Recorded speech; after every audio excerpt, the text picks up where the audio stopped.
everybody, welcome to TMI, Too Much Information Live with Moondog, where we're going to be going over the projects that I've worked on this week and give you a little bit background on that, as well as too much information. And we're going to get and dive into some new topics. And we have a special guest today, which I'll be introducing a little later in the show. But let's get started first with a little housekeeping. Let's give a shout out to this episode's sponsor, Aura, which is the online cybersecurity company and that I use for my own personal cybersecurity out there. They offer a whole suite of services, which a lot of other companies out there give you things like you can get a VPN, which is a virtual private network. You can get companies to give you that you can choose that will do spam blockers and credit monitoring. Well, this company, Aura, packages everything all together into just their standard service to you. So you get VPN, you get spam blockers, you get credit monitoring, you get $1 million in identity theft insurance starting off just for having a membership with Aura. And most importantly to me, they also get you off of the damn data broker list, which is why you get so much spam mail in the first place. These are companies that buy and sell our information and sell it to marketeers, other data brokers, and mailing lists from political organizations, and who knows who else out there. And that's our information, like not just our name, but our phone numbers, our addresses. Yeah, a lot of information is being shared about you. So you can get yourself off of these data broker lists using Aura's feature, the data broker removal. And I got myself removed from well over 20, I believe 30 different data brokers. And you can try them out for free for 14 days. Use my link, aura.com/moondog, and I'll include a link right now. I'm going to paste that in to the screen here for Aura. But use my link, aura.com/moondog, and you get a free trial. It's free. Try them out and let me know how the data broker removal service works for you, because I want to know. And I think you'll really like it. Try them out. It's absolutely free. So aura.com/moondog. All right. And usually I like to give away some prizes for everybody who's tuning in to the live stream. And I have these contests now where you have to figure out what is the secret word, the word that you type into the chat section on the side, and you'll be automatically entered into the drawing. And today's drawing, we're going to be giving away some patches from SHOT Show, and let me show you what they are. This ties into our special guest today. It has to do with the movie industry. Well, everybody knows the Oscars. Well, there is a gun version of the Oscars called the Gundies, and you're going to get a Gundy patch along with a special 511. That's the clothing company, a 511 patch that they made just for SHOT Show. So you get a limited edition patch, and I'm going to be giving it away to 4 different winners today. So you get a chance to, you can either get some of you might get the 511 patch, and some of you maybe get a Gundy patch for putting in the secret word of the day on the side chat here. And what it is you've got to figure out what's the name of this company that I'm going to show you. I'm going to give you a couple of clues. And the first clue we have up is the logo for the company here. See if you can recognize which company this is. Type in hashtag and the name of the company with a capital letter, because it is a proper name, and type it into the side chat, and you'll be automatically entered into the contest. And I can already see, thanks everybody for tuning in already. We have Michael Dunn. We have Kentucky Rimfire and Hobbies. We got Hillbilly. And thanks for already tuning in to the show. And hopefully you guys can figure out which company this is. And for the rest of you out there who are watching and haven't typed into the chat, type in the company name, and you'll be automatically entered into the contest. And we'll be giving these prizes away to 4 lucky winners out there at the end of the show. All right, so let's dive into the new videos that I've posted this week on my 3 channels, and we'll start with Moondog 2A, which is my biggest channel. And I actually posted 2 videos this week. The first one is from SHOT Show, where I visited the Bear Creek Arsenal booth, BCA, and got a chance to see their new bolt action upper for AR rifles. That's right, you take your standard AR that you have and you can put on a bolt action upper to it. And they've made it first for 2 different straight wall cartridges. I believe it's 300 Legend and 450, and they'll be making some other cartridges out there. And I did ask a question, and I'll show you here. Let me show you a short from the video that I posted. This is our bolt action style AR-15. This one's in 350 Legend.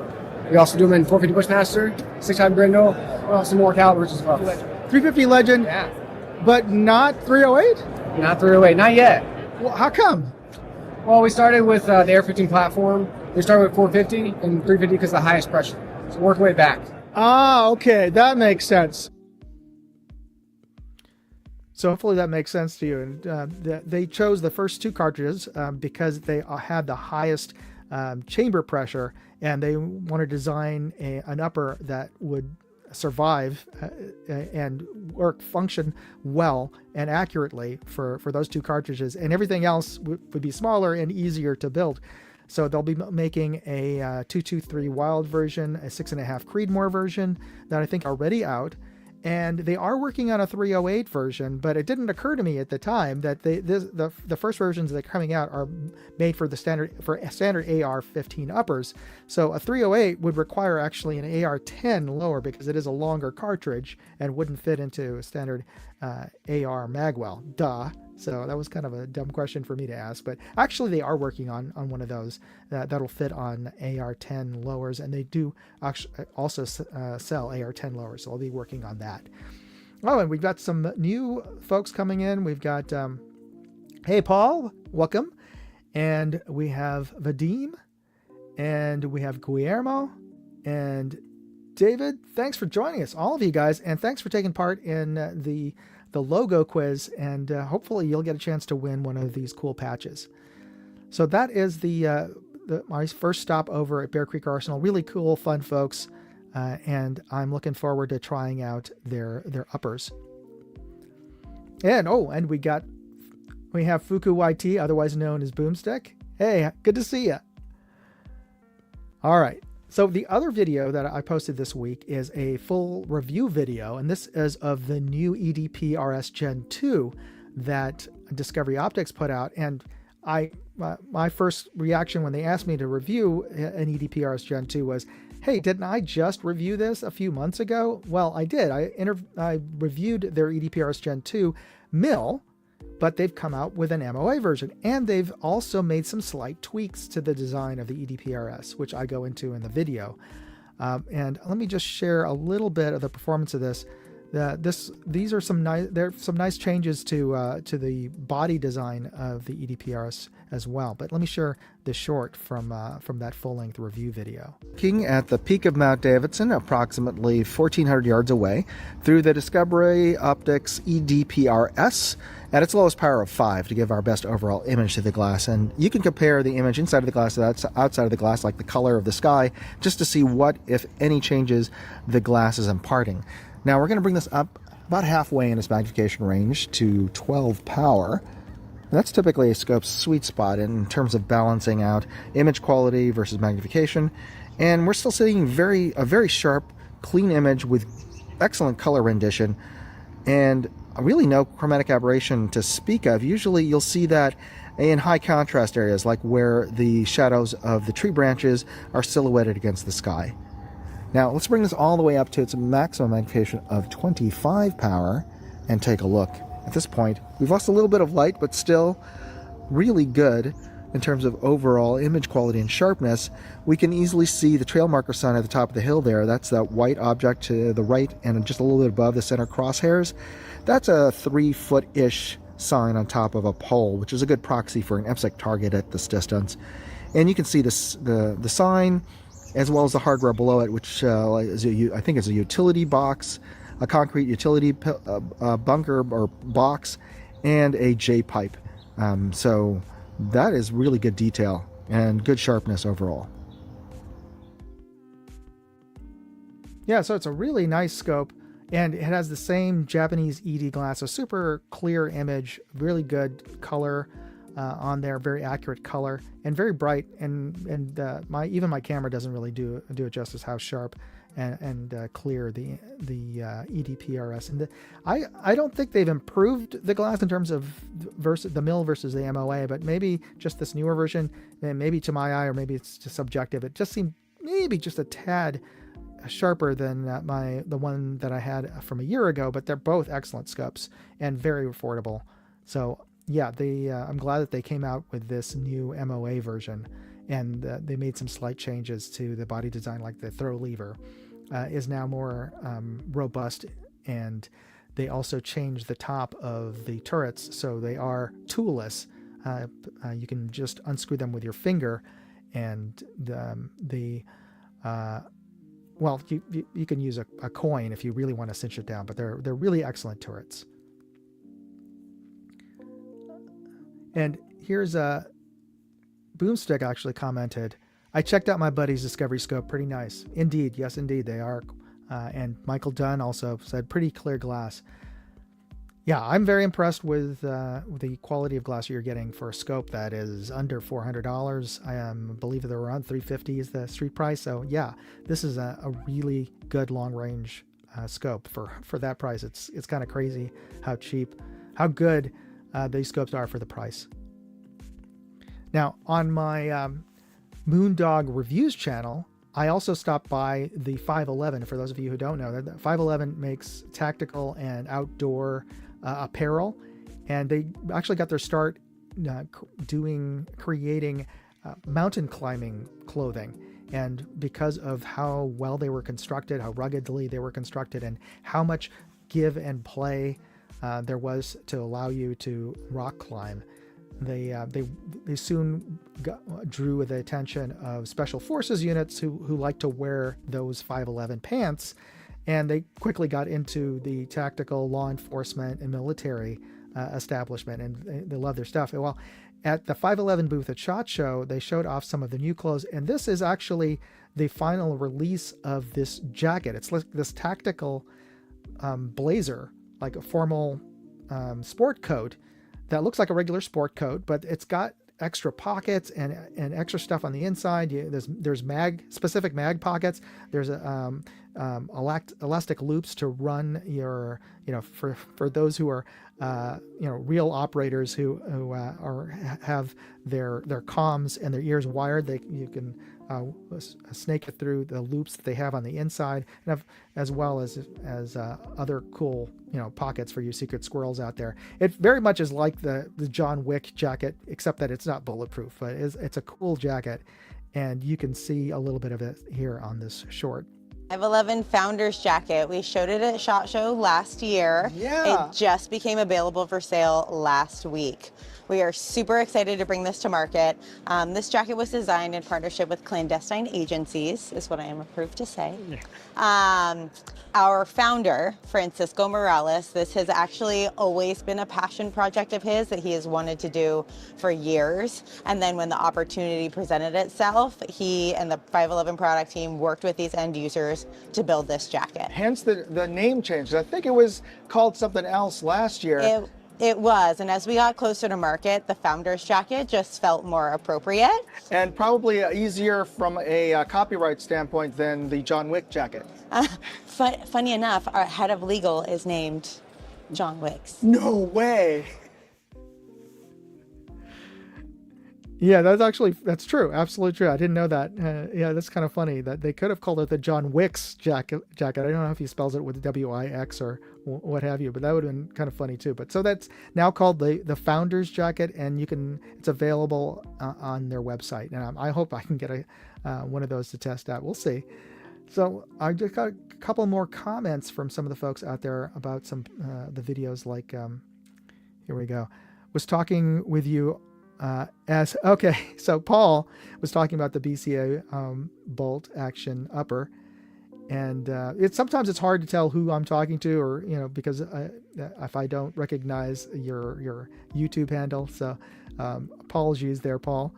And Millhouse, I guess, what's up, Big Moon? Did the EDPRS have a zero stop? Yes, it does. The new one, the new MOA version has an updated zero stop. It is this sort of U-shaped or P-shaped clamp piece under the turret that has a hex screw in it, and you unscrew the screw, and that allows you to drop it onto and engage a gear tooth on the base of the turret, and that is your zero stop, and that replaces the ring zero stop from the previous version. So this is a very solid, very repeatable zero stop on the new EDPRS Gen 2. And Michael Dunn says, when are we going to have bulletproof tuxes? I'm sure they're out there. It's just, I don't know if they're available to general public, but I'm sure it's not that far off from reality. Now, Paul Clemens says, need a mill version. I'm all over that. I've tried the Discovery yet, but looks like a super. Well, there is a mill version. The Millrad version's already out. I don't know if they have the new turret style, where the older turret style, which is the one I have, it's a Millrad, is a silver top, chrome or stainless steel, and it is, you need I'm forgetting now. You just need a coin to unscrew the very top of it. But the windage has 3 hex set screws. So that's also the difference between the new version Gen 2 and the old version Gen 2. The new version Gen 2, you just need a coin to loosen both of the turrets. So I'm expecting them to roll out the Millrad version and the new body style, or the new turret style, sometime soon. I haven't heard or know anything more from Discovery as to when that'll happen. And Michael Johnson says, go John Wick. Yes. All right.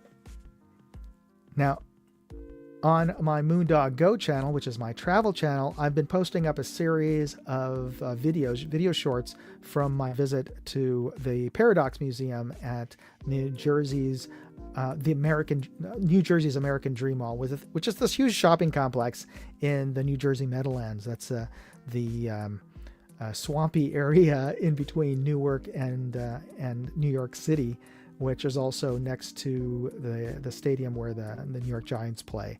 And it's a big mall complex, entertainment complex, and there is a museum there where there's visual illusions, and this is one of them. Let me share this with you. So this is a room. This is obviously a mirror room, but they do a really good job of, when you're standing in there, it looks like you have multiple versions of you. So that's over at the Paradox Museum. And if you get a chance to go to the mall there in New Jersey, it is something that you can see, and I think is pretty darn cool. All right, so those are the videos that I have out this week. And next week, I'll be posting a new set of videos, and I'd like to get your help and feedback on them. One of the videos I'll be posting is going to be from UTG Leapers, and they've created a new clamp-on tactical rail for MP5s, classic 80s design MP5s, but now you can tacticalize it, modernize it to allow you to place on modern optics that are Picatinny compatible. And they have this really nicely designed claw mount for MP5s. And well, this is the thumbnail that I'm going to go with for sure, modern claw mount. It's pretty straightforward, pretty uncreative, but perhaps you guys have a better idea for a good headline caption for the thumbnail. And this is what it's going to be. What would you put for the idea for the UTG claw mount on this photo? Let me know. Post it up on the comments on the side there, and I might use that and put it up on to the thumbnail for next week's video on this claw mount. And it's not just the claw mount. When I post up the video, they also have a claw mount for the front of the handguard, for the standard MP5 handguard. So if you want to run a very classic looking MP5 with their polymer handguard, you can attach this accessory claw mount to the top of that to allow you to run it with weapon lights or other accessories. So it's a cool little design. Here we go. Michael Dunn said, "Clamp on, clamp off the clamper." Sorry, I just reminded me of the Clapper commercial. Clamp on, clamp off. All right. Or is that a reference to Karate Kid? Wax on, wax off. I like it. Okay, I took a screenshot, so I'm gonna see. I'll play around with that, Michael Dunn, and see if that'll work as a good headline. And hopefully, I don't know if any of you guys have any thoughts. Please post it on the side chat. Millhouse, I guess, says, you ever think about covering reloading stuff? A lot of new reloaders in the world after the past years. Yes, but I don't reload because I don't have the room to reload where I live. But I would refer you to Georgia Shooting Connection. They have a live stream every Friday. Really experienced reloaders on that channel. So check it out. That one of my buddies, Jamie, runs that podcast on that live stream on Friday night. So check out Google. Let's see if I can find it. I can Google it myself, and I'll, or if one of you guys, I'm sure one of you guys out there regularly watches Georgia Shooting Connection. Let Millhouse, I guess, know what the link for JH586 and the Georgia Shooting Connection. And if you have any questions about reloading, ask it there, because those guys are experts. They're my go-to folks. If I have any questions about reloading or cartridges at all, I always ask those guys over there. And Kyle, hey Kyle, welcome. Hey Moondog, reached out to CV Life and mentioned they should send you an Eagle Blaze. Actually, funny enough, I just got an Eagle Blaze last week to test out. So I'm working on that review right now, though a little bit hampered by the weather. We've had some winter storms, so the range has been closed. And next week, the range that I go to is closed again for law enforcement training. So it'll be a couple of weeks until I can get back to the range to test that out. But early teaser on that. The glass looks good. I really like the reticle, but I'm having some weirdness with the turrets right now, and I'm talking with CV Life about that. But I won't too many spoilers here. But I am going to be working on the Eagle Blaze 5-25. So be sure to hit like and subscribe so that you will get notified, and that notification bell, so you'll be notified when I post that CV Life video. All right, so here we go. There we go. Thank you, Michael Dunn. So Millhouse, check out Georgia Shooting Connection. They have the best information for reloading. And Millhouse says, noted, I load already, but there's no one who goes over gear without a lot of paid opinions. Well, I trust the guys over at Georgia Shooting Connections because one, they're really honest and authentic folks, and they won't steer you wrong. But the other also because we're all we're not paid shills because we're not big enough channels to really get paid to offer anything other than our own opinions. Let's see. We got Paul saying Johnny's reloading bench is back. Oh, they are. I'm going to check those guys out too. Awesome. And Michael Dunn also recommends Ultimate Reloader, so check out that channel and I'll definitely do that as well. All right, so let's move forward from. Thank you, Michael Dunn, for the suggestion for this thumbnail. All right, so here's our next clue for the patches that you could win. So the next clue about this company, and you can see their logo here. This company was founded by an animator named Walt, and their first full-length movie was Snow White, which earned the first Oscar for an animated film. So hopefully that should be a pretty good clue if you don't recognize the logo, which company I'm talking about. So type in hashtag and the name of the company. It's just going to be one word, and you do have to use a capital letter for the name of the company. Okay. Now, we're going to get into the word of the week here, and that word is trailer. And obviously a trailer is an unpowered vehicle towed by another vehicle, or a mobile home, which is what we often think of a trailer home. But it also refers to a motion picture preview or short advertisement ad designed to represent the full-length feature. And the reason I bring this up is because I wanted to bring up and introduce you to my guest this week.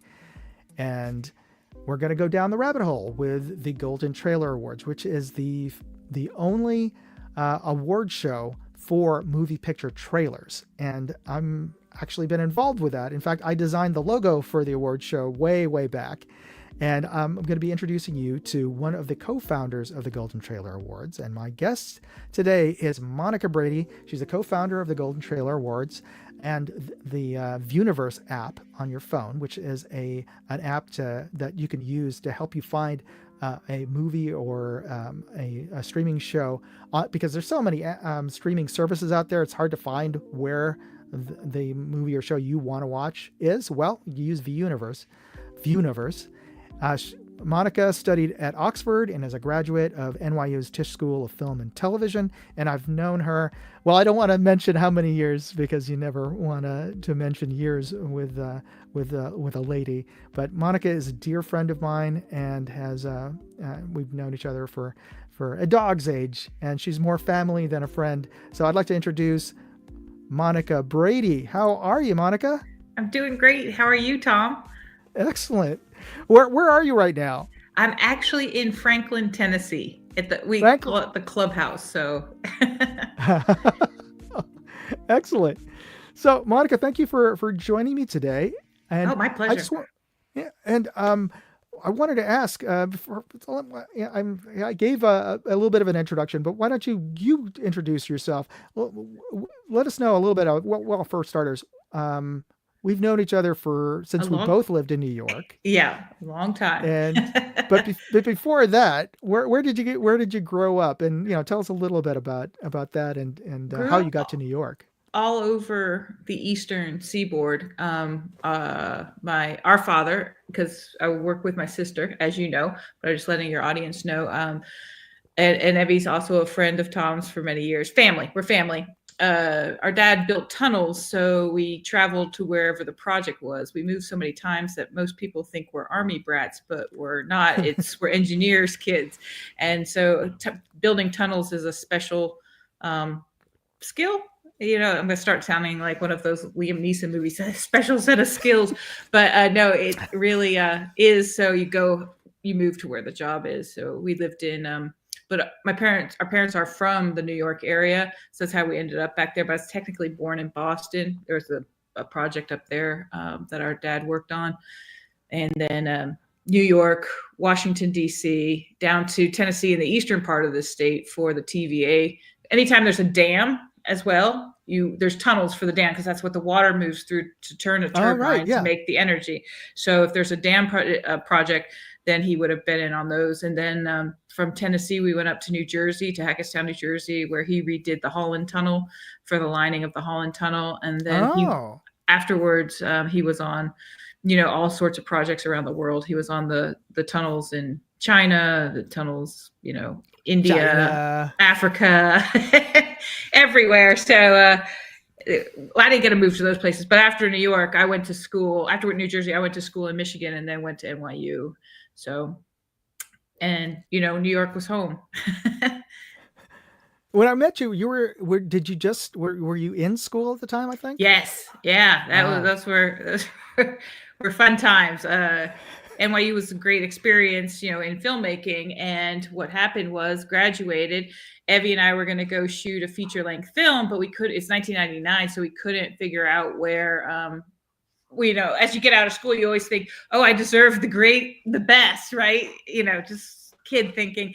And so we went to find, who cuts trailers. And it's 1999, so it's pre-Google. There was no real place to look them up, and they're not credited at the end of the movie. They're not credited at the end of the trailer. They weren't credited anywhere. And so my sister said, yeah, there's got to be an award show for them. So we went looking for an award show because that's how we were going to find the best, because we had enough money to shoot a trailer. That's it. So of course, and didn't know at the time how expensive trailers are to cut, but we went looking for an award show. There wasn't an award show, so Ev, you were on this boat ride in the Yes, I Charleston remember this. Harbor, and Ev said, "Well, let's send out some applications and start our own award show." And the rest is history. That was 25 years ago, and you came up with a logo. That has stood the test of time. It's still the best logo in the world. And we're finally, after all these years, we're going to have a merch store. So we're going to have to send you some stuff to give away, some beanies and some baseball caps and stuff like that. It's the cutest logo ever. And as a matter of fact, our stage manager, she comes back year after year because of that logo. She loves your logo. Like she does the stage. No, I know. She does the stage managing for like people like Taylor Swift and all those type of big people, but she comes back in for the GTAs just to manage our stage because of the logo. And you know how it is with family. The strangest things keep us all together. So that's great. Yeah. And I remember that trip vividly. We were on the boat to go visit Fort Sumter. Yes, exactly. In Charleston Harbor. Yeah. It's so funny how that will always stand out in our minds forever. It was just three of us. So yeah, it's funny. That's awesome. And I always mention, I love the few years that your family was living in Charleston. And I will always cherish that time because it was a rare opportunity for this West Coast boy to really get in touch with sort of Southern culture and live vicariously in the South. So that's a great city down there, and we were very fortunate to get to live there for a short amount of time, but it was great. So, yeah, absolutely. Now, I didn't know that you were born in Boston. How long did you live there? I don't even remember it as a child. My dad was working on I think it was called the Back Creek Project. It was a tunnel for some sort of water hydropower to bring power to the city of Boston. So it's not even really in my mind. Like it's barely memory. So couldn't have been there that long. And then you're always, just like in a film production, you're always looking to crew up onto the next project. So once one project's winding down, I guess we went on to DC from there because he did some of the subway tunnels in DC. So DC, right. There's the DC Metro. Yeah. Yeah. I was too scared to those escalators are like steep like this. And I got so scared because when you crest them, you're like dropping off a cliff. And I just sat on the escalator and held tight to it. I was so scared of heights. And yeah, it's quite. No, there always reminded me of there's one station in London that's like that too. Or a couple of them, I think. They're really super steep. Oh, super steep. Yeah, I was just in London a couple of months ago and rode the tube or whatever, and did not come across it. But man, that is confusing down there. New York is easy, but London is very confusing. And New York has one now too, where the new and it held the entry from being open for a long time because it was too steep. The new Hudson Yards one is a escalator that's beyond. It was what held it up, not anything else. And because if you're, as you know, if you're going to work and you have a backpack and that escalator is out on the up, you're like, oh, I'm going to end up at the office all sweaty and gross. So yeah, they're important. Now that's New York is one of the few places they really should make the stations deeper. And, that's bedrock you're digging into there. That's hard. I know, I'm sure, but at least it would be. You don't have to worry about earthquakes or anything else. I mean, I understand the history of the subway system. It's all like a cut and cover for cost reasons. Oh yeah, a lot of it is. Yeah, my dad that was would make. Go ahead. The Second Avenue line, which had been going for a long time. But he was a consultant on that, and that thing took forever to get open. I haven't even been down in those tunnels. So, look, one of the coolest things I ever got to walk through is our dad redid the Path Tunnel between New Jersey and New York after 9/11 when they filled it in and all that kind of stuff. So they had to they had to dig it out and redo it all, and it was falling behind. And so when a a federal Oh, emergency. surprise! Shocking! Shocking. In New Jersey and New York. Oh gosh, Dad had some funny stories about dealing with like the mafia guys there, because the two unions won't cross lines, and in a tunnel, the line is in the mud In the river, tunnel right? Yeah, so the tunnels aren't in underneath the water. There's not water going above them. They're into the mud underneath the river. And Oh, so there's right. a line, New York and New Jersey. And the New Jersey Union goes up to the New York line, and then the New York, they do not cross that line. They're very, very, very strict about that. You could, my dad's a big, for you guys out there, my dad he passed away 2 years ago, but he was a big Irish guy, but he would have to go in, he's quintessential Irish, and he had to go in and deal with the union guys. But so he had to come in on that project because it was falling behind. And once you fall behind on a FEMA project, the federal emergency money, if you fall behind, you lose the money. So he came in and had to crack the whip. And so I got to walk through that tunnel when they were finished, and they did a remodel of it, because while they were down there and there's nothing running through, it's a good time to do some remodeling. And so they have the tunnel boring machines down there, which are really represented now in, like, I think Silo has some good tunnel boring machine pictures. I think Dad would have enjoyed looking at that show. But we were down there, and so we got to walk through with him from the New Jersey all the way into the New York, into the bathtub on the other side. They call it a bathtub when they've dug out the earth and they're rebuilding the World Trade Centers there. But it was so eerie because going down there, we all the movie posters, all the TV posters were from like things that were being released in September, like, watch this. So, and they were from years before, stuck in time from, September 11th, 2001. And it was just eerie. And they were dust covered. It was just like in a movie. But it was also very sad because, the day still affects us all very much. Oh yeah, and I remember when there was still an open pit when they were rebuilding that for quite a few years. It was really striking. But Yeah, they did a great job with the new path station. yeah, that's what he was working on. And then I actually flew in a couple weeks ago over, taking in that flight to LaGuardia from Nashville to LaGuardia, and just it was a beautiful night in New York. And looking down, it's still very sad. It still choked me up. But just looking at the old footprint from above, and the new tower.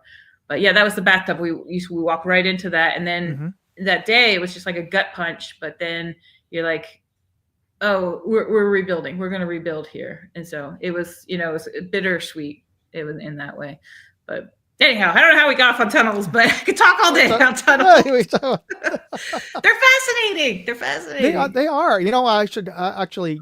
I'd love to do a deep dive into tunnels. Pardon the pun. I should also bring in your brother into that. Oh my God, he would love it. He would talk. Because it's funny because I didn't really ever think about it, but I went to a metro. The subway guy was giving a talk at one of these engineering schools. So my dad told me to go, and I went up to the guy afterwards. So he goes, "Oh, you're Monica Brady." He goes, "Not only have I worked with your dad, I've worked with your brother, and I've worked with your grandfather." So on our mother's side, she wasn't a Brady, but he was one of the big tunnel people for the city of New York. And I was like, 3 generations of tunnel people. I didn't think of that. But yeah, it was funny. Sorry, I got a dog visiting me now. What? I forgot. What's the dog's name? River. She's named for the Hudson River, oddly enough. But here, I can introduce you to her. Sorry, everybody. There she is. Hey, there we go. She's a Parsons Terrier. She has a mind of her own. Yep. Bye, Rippy. Anyhow, if she starts barking, there's a lot of SQUIRELSs out there. So I can't spell the word. I can't say the word. I can't spell it either. But yeah. Anyhow. So, wanted also to mention that you wanted to get into directing originally, right? Correct. That's how we had our film. That's how we started with the trailer awards, and because we had the script that we wanted to make a trailer for it so that we could go further, raise funds. But I didn't shoot my first feature till 2018. No, 16. No, 16, no. 2000, Yeah. Yes. 2016. I know it, and that's how 8 years ago. So it's wait, is that 8? Right. Wait, Yeah, 8 years ago. So time has flown. I thought, it's hard, and that was a low budget independent film, and that one wasn't one that the one that was written that ended up starting the trailer award still has not been shot. It's a very big budget. There's a lot of car. There's a demo derby in it, like the old school demolition derbies, which is going to be fun to shoot. But and the weird thing about that, because it's based on a book called Betrayed by Scott Fitzgerald. The book is by Ron Carlson, and she's so upset she's not the center of attention right now. So the book, in the middle of it, the man stops all the action. He's at a drive-in theater, and he stops all the action, the main character, and he says, at the drive-in theater, the trailers come in between the main features. And so he stops and he looks at the trailers and he goes, I always love watching the trailers because they give me hope that there's something in the future. And I find it very funny that the book that we adapted into a screenplay that gave birth to the trailer awards gives homage to trailers in the actual story. So I was like, it was meant to be the birth of the GTAs was Betrayed by Scott Fitzgerald. So, and for those we'll shoot that folks out there, have other films to shoot in TV series. So the better GTAs for the rest of the folks out there, when we talk GTA, then we're talking the Golden Trailer Awards and not the video. Oh my gosh, I always forget that. Yeah, the GTA. Sorry, it's an abbreviation. We're on 25. I don't know what GTA they are up to now. 9. Grand Theft Auto. I don't even know. I stopped playing like at 3. I stopped playing that game just because it was. I didn't like the missions got too repetitive. It was too much of a grind for me. I didn't have the time to continue playing that series. But I always found it it was pretty cinematic, and with the cutscenes and everything, it was very much in the milieu of those sort of gritty crime films, because that's the sort of genre that game is in. Speaking of video games, that was like one of the things that we had in common, right? What was that game we played at DDB? I mean, you were working at DDB. No, I'm just kidding. It was late at night. What was it? Where Evie would always take the money? No, that's 2 different games. Okay. So the one where she took the money was Fallout. Fallout. I thought it was Fallout. Yeah. It was the original Fallout game. Oh my gosh, that is crazy. I started that show because I really love the guy Walter Goggins who plays, but I can't get over the no nose on the face. The nose. But I do that trailer, because we also, over the years, as you know, we added streaming series trailers, and they don't compete against theatrical feature film trailers because they're different, types of things. So that is, I think it won its category last year for drama, for a TV streaming series, drama, something. Mm-hmm. It was definitely no, it didn't win. Sorry. But it was nominated. It was a great trailer when she's like talking about all the idiots who went underground. I thought you morons died or something like that. It's very fun. It's a good trailer. Anyhow, it's Fallout, which is funny because that was that game. I didn't even put that together. But so how have you been liking the series thus far? I know you have only watched the first episode, and you have to be in that kind of mindset. And so, when you sit down at night, you're in a certain mindset to watch something. So, there's documentaries tonight. Oh, it's rom-coms or whatever. So I have to go back to it. I love Walter Goggins, and I do want to know what happens and why they're all down there and all the different, it opens up with a big bloody attack on that one peaceful. I got to call them silos. They look like silos underground too, just the like vaults. Vaults. They're Yeah. vaults. Yeah, that's the word. And but I will get back to it. So little time, so many things to watch. So of course. What did you think of it so far?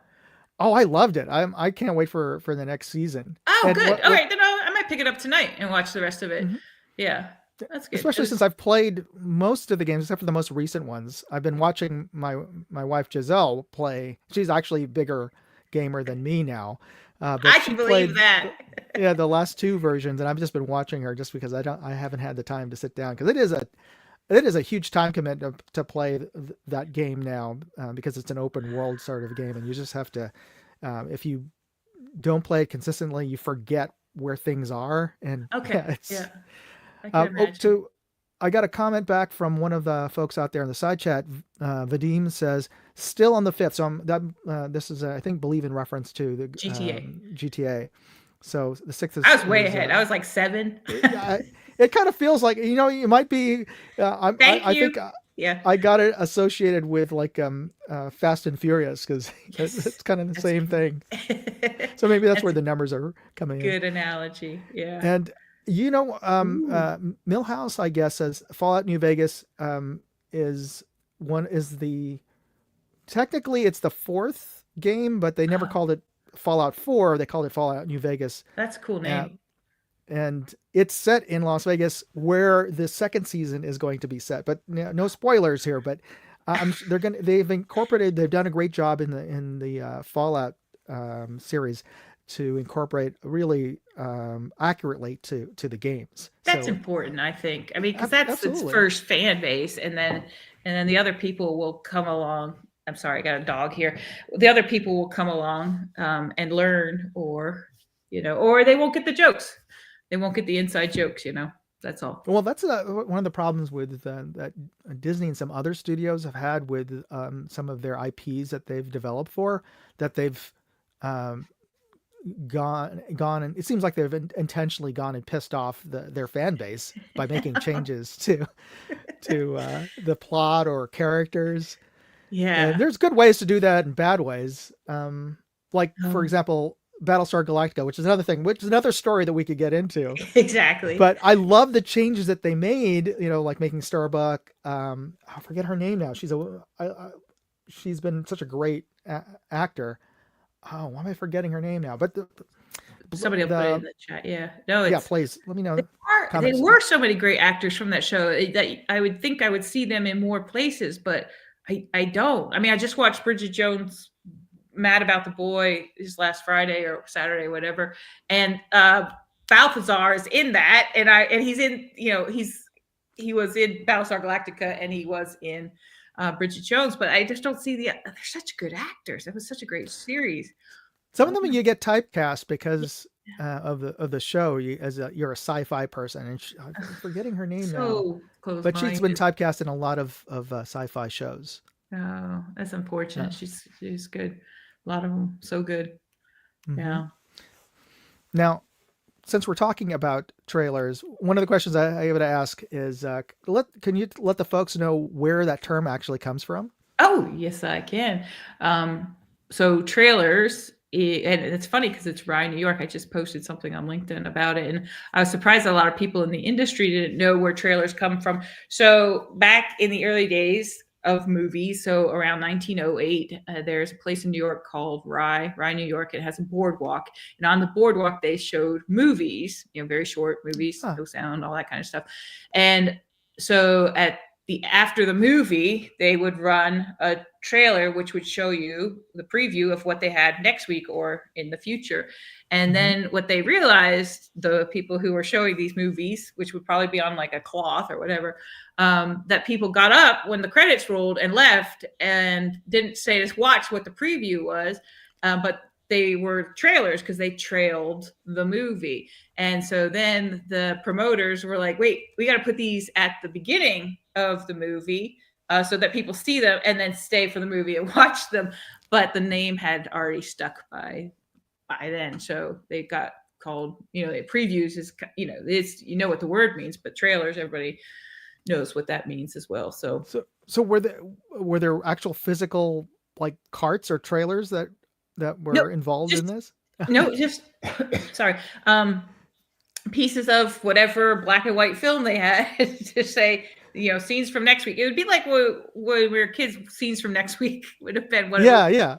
that's what I would compare to. And the funny thing is I didn't realize how much my life is controlled by trailers. But when I was a kid, man, I did not want, I had to see scenes from next week. And if there weren't scenes for next week, I was angry at everybody. It was like a terrible week. So I've been ruled by trailers ever since I was a child. But yeah, so they were little bits of film cut up for, and they would have done it with splicers, old school, very old school. Obviously it's 1908. So people were just good to see that. It's kind of crazy that we're old enough to remember physically slicing film together and taping it together. There's I mean, that's at NYU you had to learn old school, so it's a great mental thing for your brain too. Yeah. Is because you see exactly what you're doing. You have an A line and a B line, so that when films move from scene to scene, but I mean, you don't need to know that now with the online editing, but you know where it comes from. So it creates a nice mental picture. I was actually glad that they made us do that. So I thought it was Oh yeah, and important to learn. you have to think about what you're when you're shooting, how things are gonna cut together, or at least have Yeah. an idea. Otherwise, you're really going to be struggling. Yeah. But I don't want to get too into the weeds about content creation for and this particular stream. Yeah. No worries. There's a comment from Michael Dunn on the side chat here. Michael Milo Dunn. Jovovich. No, that wasn't who I'm thinking of. And she wasn't in Battlestar Galactica. But I did Google it just now. Who I'm thinking of is Katie Sackhoff, is the actor, and she, I think the only major film that I've seen her in is one of the Chronicles of Riddick movies. She might have been in some other smaller roles, but she's primarily been in sci-fi based TV shows that I've seen her in. She was recently in The Mandalorian. Oh, not sci-fi at all. No, I'm just kidding. Yeah, exactly. So that's another example. Yeah. And she was, I believe, the primary antagonist in the short-lived Bionic Woman reboot that they tried to do maybe about 10, 15 years ago. Yeah. But as I was saying, there's a lot of the actors that get typecast in certain roles because of the success of a series or whatnot. Yeah. Mia Jovovich, which I can't pronounce her name, I just butchered it, but like that that series that she does, and I can't think of it. Somebody give me the name. Those movies were built to make trailers. Those are great trailers. Resident Evil. I was gonna say Resident. Yeah. Another video game. Oh, but those trailers are just—it's not my genre, but they're very clever and they get you there. I mean, that franchise is built for trailer making. And then, but also one of my favorite movies of hers is The Fifth Element. Speaking of sci-fi, I love The Fifth Element. Oh yeah, that was a great movie. I could watch it again. Nope, I'm watching Fallout tonight. That's a plug for Amazon MGM. I'm just kidding. That'll be your clue next week. Your what logo is this? Yeah. Oh or yeah. Who bought this logo? That would be a good one. Yeah, who owns MGM's owned by Amazon, so yeah. Oh. Well, there you go. Let's give it away. Okay. Yeah. Okay, so they bought it for that catalog. You know what? Since we're talking about the GTAs, the Golden Trailer Awards, I wanted to share this with some folks out there, a little snippet from the show. Also, this was the intro to last year's show, I believe. Correct. Yeah. Okay, so this one hasn't been built yet. All right, so just want to show you this. This I pulled off.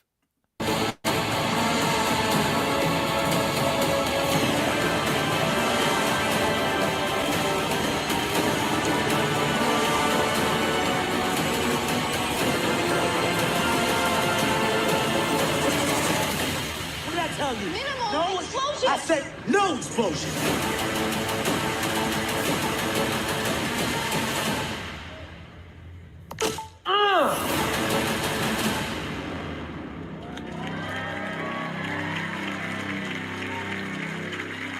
That's a live show. Wow. Yeah. Ladies and gentlemen, welcome to the 24th Annual Golden Trailer Awards. Please give it up for your host, Missy Pyle.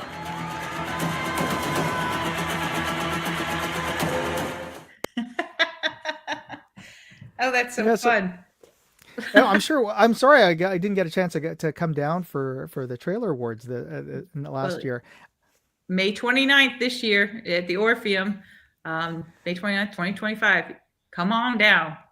And I'm going to let me post up a link to the Golden Trailer Awards for those of you who are interested. Yes, the show is very fun. It's very geared towards the ADD crowd, and it's clips of the trailers, and we're in and out. We do 15 categories, all fun. It's fast and furious, really, the show. And there's a lot of John Wick. I heard the mentioning of John Wick. I think he's placed in every single year that a movie's been out. Last year's winner was Deadpool and Wolverine, which I have behind me where they're holding the trophy. Oh, yes. Yeah, that was the best of show winner for that teaser that they that Disney. And together. there's a little shout out to myself for helping design that poster. That's right. So many people, Tom, you just don't even understand. So many people, we try and get them to like think like that, so we don't end up bothering you with something. We're like, Tom's just going to get this right off the bat. So, dear Tom, yeah. So no, every year he comes up. You can check out all the great posters, because each for our save the date, we use upcoming summer blockbuster as the save the date, and so there, I think all of them. We started that practice, I think, at GTA 5. So all of the ones that I'm going to say they're all mostly yours over the years, with all the Avengers holding the trophy, the Guardians of the Galaxy, but that year was called Guardians of the Envelope. It was the year that the Oscars let the envelope go. So all those that Tom has created are up on the website under historic, I think. So they're just very clever. And now we've got big frames for them all around the clubhouse here. So. That's awesome. I really got to come out to check out the clubhouse one of these. Yeah, go on down to Franklin. I'm between New York and Franklin, but there's always a place for you guys here. So now I'm going to be visiting New York, and thank you again for putting me in the family up this spring. Yeah. But I don't know when's the next time I'm going to see you guys. Maybe the trailer awards this year. Probably the show. Probably the show, or you can come to Franklin. Very good. It's going to be the show this year is again going to be at the Orpheum Theater, correct? Correct. Orpheum Theater, May 29th, 2025. Pre-party starts, I think, at 6. And it is you guys throw an amazing pre and post party, I gotta say. It's a big one. So it's always exciting. We're still in the entry season. People are sending in entries right now, and we've expanded over the years too. For your audience, we started out with 23 original categories, and then, as movie marketing has changed, so shall the award show change. So as I said before, we are off for streaming. We do posters. We do TV spots, which are very different from trailers. We also do experiential, which is sometimes like the stuff you see online. Like one of the best ones is zombie strippers, where they take over a club in Las Vegas and it's like normal women out there. And then all of a sudden they disappear. But the audience is not expecting it. And so it's like, then that was a promo for zombie strippers, and that's experiential marketing. The other one is where they recreate the ring at a TV shop, and the TV is actually a real person is behind it, but the couple thinks that they're looking at televisions, and then the TV comes alive and the lady comes out of it. Just like very clever stuff, and they're just the smartest people in the world that come up with these things, and it's our real honor to honor them for their geniusness. So now we have about 118, but on the night of the show we only show 15. So it's all in the it's just like the Oscars where they have other categories that but it's awarded. A lot more. So for those of you who aren't in the business, as they say in the entertainment biz or in LA, this is a sort of an approachable way to get a bit of that the glitz and glamour of Hollywood to come down. Very much approachable. Is the show open to the public, unlike the Oscars? You can get a ticket. Your people can get a ticket. So your friends of yours. Oscars is kind of, you can get tickets to the Oscars if you really wanted to sit through 3 hours. Well, I mean, you can't just buy, right? I mean, you can get true. Yeah. But our tickets do go up for sale on the site and stuff like that. So yeah, it's very approachable. But yeah, I think I just wouldn't want to sit through 3 hours. So it's like it's hard enough at your house. And so anyhow, yeah, I don't. We've pretty much gone the entire hour, and there's so much to talk about. I mean, I wanted to talk to you about the changes in entertainment and streaming. I can't even tell you when's the last time I went to go see a movie in the theater. You should go to see a movie in a theater, because that's the last one of the last communal things we do together with perfect strangers. I mean, it's like, you go to church, and people don't do that anymore, or go to the theater and people should be going to church more than the theater. But.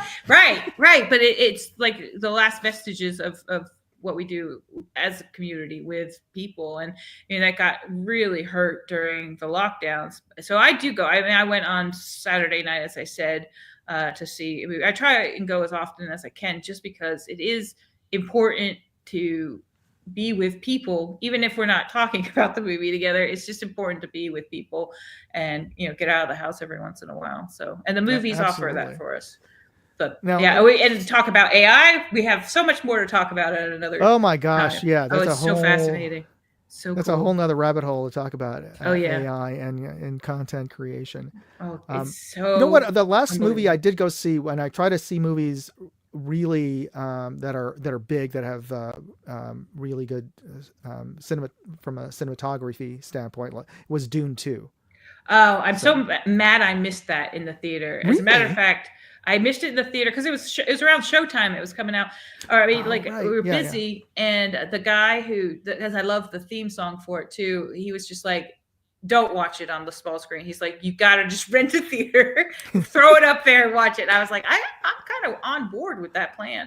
But yeah, it definitely deserved to be seen on the big screen. So I was on a plane the other day and it had Dune and 1 and 2. And I was like, nope, not watching it here. It's like this tiny of a screen. It's not fair to the artist. But I went and saw Deadpool and Wolverine in the theater too. And that was important because that was just so darn funny, and all the references. Yes. Oh my gosh, they were just like one after the other, after the other, after the other. And then if it wasn't something in my zeitgeist, I was laughing because some other guy was laughing at it. So it's just it's important for that laughter and also to cry together, whichever the emotion is that the movie is emoting. Then I think it's neat for the audience to do that all together. So. I did see that in the theater. That was wrong. Did you thank you for reminding me? I did see that in the theater. Yeah, that was a good one. Yeah. And you know what was so great that I thought, and then people probably debate this all day long, but it was like I didn't have to have seen all the Wolverines, the Logans, all that kind of stuff, and I didn't have to see all the everything that came before, and I still had a good time. It was I thought. I mean, I haven't read any reviews online, but I think that's hard once both franchises have such big histories. So anyhow, I thought they did a great job with combining. Yeah, I think the anybody who had a negative review of that perhaps it's probably got ratioed as well for skewering probably it. So. Probably. Yeah. Yeah. It wasn't family really content. That's what you could say about it. It definitely was not. Though and they were going for that. I think that they could. I mean, they did. Ryan Reynolds did do a family-friendly version of. Yes, you didn't see this? No. For that version of the movie, he kidnapped from the Wonder Years, Savage. Oh yeah, okay. And so the structure of the film was he kidnaps him and he uses him to tell the story, a family-friendly version of Deadpool. That's so cute. Yeah. That's pretty darn funny right there. Yeah. So, yeah. I love all the stuff that he's done in the last, and he's a true comics fan because a lot of the stuff in there. Probably the one comment that some critics will probably say they didn't like Channing Tatum's rendition, but I actually thought it was hilarious. I did too. Of Gambit. There's so many darn funny things in there.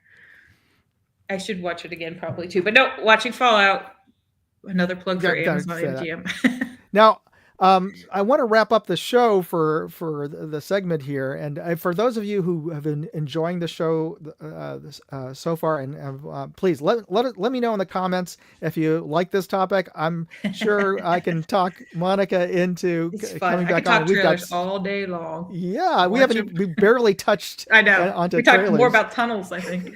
Yeah, true. Yeah. So let me know on the side chat if you'd like to or in the comment section for those of you who are watching this show after the live, if you'd like to get into more topics about this. But I wanted to just squeeze in a little bit of a plug for the other venture that you're in.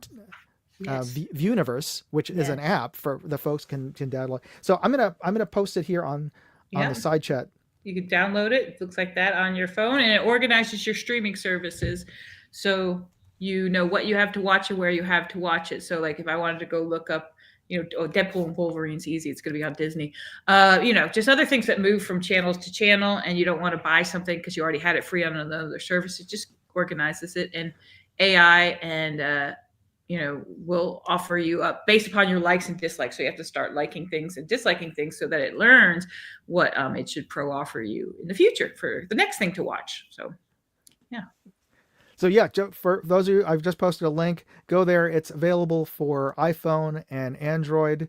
Download the app. It's a great app to help you find your content, and it does help. Like other day, I was looking for some anime, and otherwise if I would have had to buy it on Amazon, but it turns out it was also on Netflix. So yeah, it's great. There you go.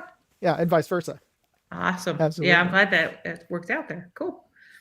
So I wanted to share, just before we end the show, I wanted to share just a quick photo that I used for the thumbnail here, and just let the folks know a little bit about this. Oh Who are these young kids? Wow, that is funny. That was the first time the show was at the Orpheum, and they actually have a Airstream trailer painted up to look like the logo. Yep. And then it was a movie theater inside. Yes. We would take it to film festivals because other filmmakers could show their trailer of, what was playing in the festival. So yeah. Oh, I missed that trailer. It was a 23-foot gold Airstream trailer. I didn't realize you don't have it anymore. No. Somebody in LA bought it. Yeah, it just became. You can't park it in New York City. Could you imagine trying to move that? Well, I remember you had it like parked in some we had parked in Venice lot for a out while. in the desert or something. Yeah. Oh yeah, that was that in Rusty's yard. And anything parked in the desert is cool. Very, very Fallout-esque. Yeah, true.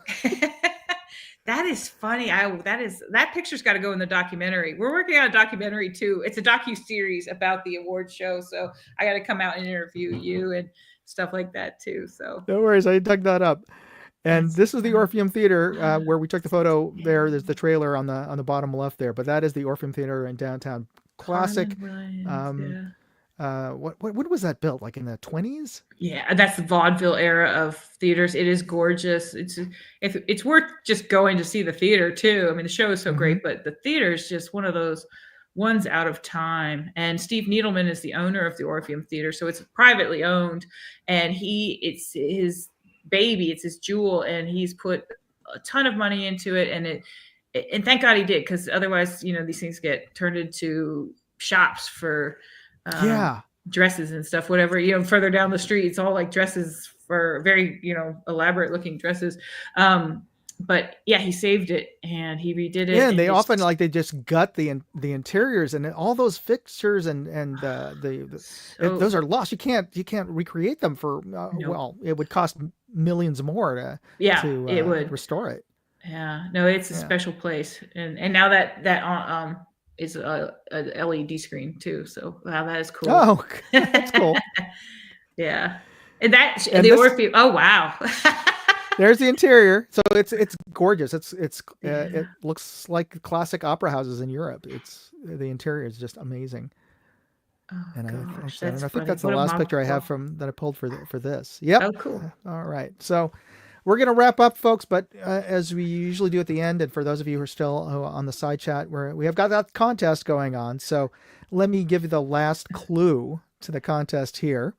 So this company created a worldwide chain of amusement parks, including the Magic Kingdom in Anaheim, California, Epcot Center in Orlando, Florida, and the eponymous parks in Paris, Hong Kong, Tokyo, Japan, and Shanghai, China. So hopefully you know which company that we're referring to here in the drawing. So type it up, type a hashtag and the name of the company, and you'll be entered into the drawing.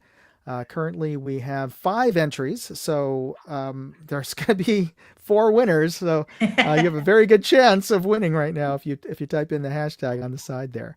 But apart from this giveaway of these patches, I just wanted to talk about some other things that are going on. One is one of the fellow YouTubers out there, Kentucky Rimfire and Hobbies, is organizing a GoFundMe for his neighbors, the folks in his town who've been also in Kentucky, that have been flooded in the most recent rains. And that is a photo of the town nearby, and his neighbors just down the hill from him. The river overflowed its bank by over 8 feet, and they got totally flooded out. So he's organizing a fundraiser for his neighbors, and I'm going to post up a link here to the GoFundMe. And for those folks who participate, we're gonna my other buddy, our mutual buddy, American Hillbilly, who's I want to plug for him. He's got a live stream on Saturday nights, and we're going to be giving away in a contest there for everybody who donates to the GoFundMe. Just forward your receipt acknowledging that your donation to him, and you'll be entered into the drawing. There'll be a bunch of prizes. I'm donating this Discovery Optics scope. This is a 3-9. This is a high recoil scope, so even if you're shooting black powder, a shotgun, or whatever, this scope was designed, or even a break barrel air gun. This scope was designed to withstand extremely high recoil. It is their MS 3-9x40, so I'm donating one of these. And for everybody who donates, you'll be entered into the drawing for that. And also for the one of the other contests, I've got 2 contests myself that are going on. One is you get a chance to win all of or a whole bag of SHOT Show swag, and you can enter that contest by taking part in one of these into the logo quiz, just like you're doing right now for this clue. I've got 5 different gun brands that I did a video of, and I've posted a link to the logo contest here. You can enter the contest by just subscribing to my Moondog Go channel, and I'm going to post a link for Moondog Go here for you. Go to that link, Moondog Go, subscribe, send me a screenshot, and you'll be entered into the contest. Go to the link at moondogindustries.com to enter the contest, and I'll be giving away that at the end of this month. And I'm also giving away this 240 watt travel charger with 8 USB ports. So not only can you charge your laptop with this, because it's 100 watt on the at the maximum port, but you can charge your phone and just about everything else. And I'm going to post a link to that charger contest here as well, and that is going to be given away next month. Oh, I should bring up this. Hillbilly says the GoFundMe link has already raised $1,840 so far. Great. That's awesome. Wonderful. It's going to those families who've lost everything. Because, when a flood happens to your house, most of the stuff, clothes, everything, not only does it get washed away and ruined, but it's just gone. I mean, even if you dry it out, sometimes you just can't get the mold and everything that's out of there. And, and you almost can't get flood insurance anymore, no matter where you are, just because the insurance companies won't cover it. So yeah, they have whatever they could get into their car or get out of the floodwaters, but everything left in their house is gone. So thank you to Kentucky Rimfire and Hobbies for Hillbilly Up for doing that. Okay, so let's do the drawing now, and let me bring up the screen here for the giveaway. And for those of you who didn't realize, the company that we're mentioning was Disney, which is the big 8,000 pound gorilla in the room as far as as movie studios and production. So we're gonna draw it. Monica, just let me know when to hit the button. Okay, hit the button. All right, and that's cool. Let's see, the first winner. We've got 4 winners. Michael Dunn. All right. That's cool. Little system. I'm going to take a screenshot of this. Hopefully. There we go. Okay, we're going to draw again for the second winner. That's a cool car. Michael Dunn's picture.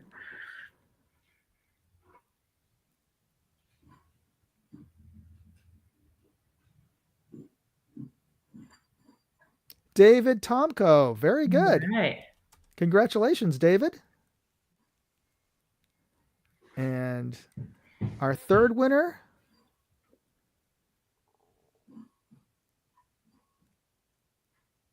and this is for the 511 patch, Guillermo. Congratulations. Love that pug. Yay. Nice. And for our final winner of Well, the it's cute. 511 patch is going to go to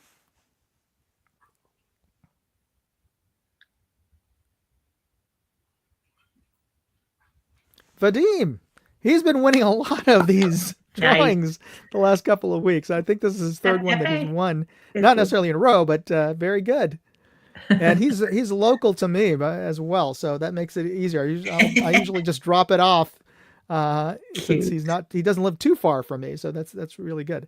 That's nice. Anyway, I want to bring up Monica. Do you have anything else you want to plug aside from the Golden Trailer Awards? Oh, before you get into that, sorry, I wanted to for everybody who won today, please get a hold of me and let me know where to mail your prizes. You can email me here. I'm going to post up my contact email on Gmail. But send me, remind me that you won, and I will send you the prizes. And since I actually don't remember who won in which order or whatever, so the first two people who will contact me will get the 511 patch, or you can let me know. So just let me know what you want. But the first two people who contact me will get their choice of either the Gundy patch set or the 511 patch. So there you go. The more incentive for you folks to contact me at actually I don't know why it didn't make a space there, but I don't want to make you think that the whole thing, contact Moondog. This is the email address. There you go. It's posted up there.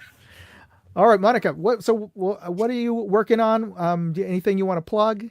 Oh, before we drop out? Come to the show. It's May 29th. Yep, download Universe for your phone, and we appreciate it because we're a tech startup, so we appreciate the feedback. We love it, and especially from people who love movies and TV and all that kind of stuff, because it just helps us make it better. Otherwise, we only have a couple options in the world, Amazon, or everything's good. All the data is going to be controlled by somebody. And better you have the data than they do. Yeah, well, we're big on data privacy, so it doesn't leave the app. So it'll become important in the future. Absolutely. And sort of a circular plug again for my sponsor, Aura.com. Oh yeah. For data privacy. So definitely use them. I did. I got the screen. The QR Oh, code. excellent. Yeah. So go to aura.com/moondog, and I'll put the link in here, and be sure to hit that like and subscribe button before you jump off of the side chat today. And if you enjoyed having Monica as a guest and you'd love to see her again talk about tunnels, movies, AI, or whatever, please let me know in the comment section or the side chat. Monica, thank you so much for joining me as a guest today. I know you're a busy woman, and especially with the show coming up, I really do appreciate your time. It's my pleasure. I could talk all day on trailers, so happy to come back anytime. Okay. Well, thanks everybody for tuning in, and we'll see you next week about the same time for our next live stream. And I should be able to join the giveaway live stream, the fundraiser live stream this Saturday, hopefully. So you'll see me then at 9 p.m. At 9 p.m. Central, 10 p.m. Eastern on Saturday on the Hillbilly Up live stream. So, all right. Again, thanks, Monica. Thanks, everybody. Thanks, everyone. You be safe out there. God bless. Yes. Moondog out. Hey, I'd like to know what you thought of this video.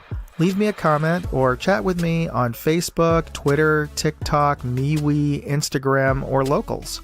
And if you want to see all of my videos, go to moondogindustries.com.